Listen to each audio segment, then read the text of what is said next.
નમસ્કાર, હું છું પ્રિયા અને તમે જોઈ રહ્યા છો જનતા કી જાણકારી ન્યૂઝ।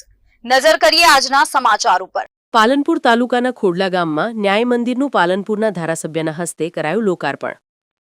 પાલનપુર તાલુકાના ખોડલા ગામમાં વર્ષો જૂનું ન્યાય મંદિર ગામની વચ્ચે આવેલ હતું, જે ન્યાય મંદિરમાં ગામના વડીલો ગામમાં જ ન્યાય કરતા અને પોલીસ ફરિયાદ કરવાની જરૂર રહેતી ન હતી।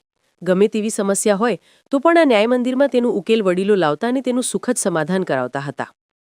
આ ન્યાય મંદિરની બિલ્ડિંગનું પાલનપુરના ધારાસભ્યની ગ્રાન્ટમાંથી નવીનીકરણ કરી નવીન ન્યાય મંદિર બનાવવામાં આવ્યું હતું, જે ન્યાય મંદિરનું આજરોજ પાલનપુરના ધારાસભ્ય અને અનિકેતભાઈ ઠાકરના હસ્તે લોકાર્પણ કરવામાં આવ્યું હતું।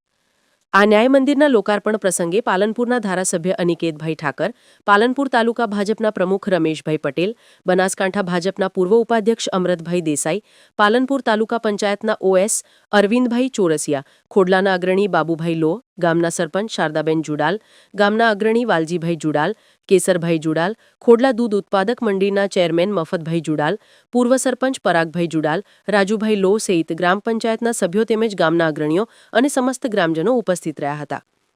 આ પ્રસંગે ખોડલા ગામમાં નાખેલ CCTV કેમેરાનું પણ પાલનપુરના ધારાસભ્ય અનિકેતભાઈ ઠાકરના હસ્તે લોકાર્પણ કરવામાં આવ્યું હતું। રિપોર્ટ ભરત ઠક્કર, ડીસા, બનાસકાંઠા।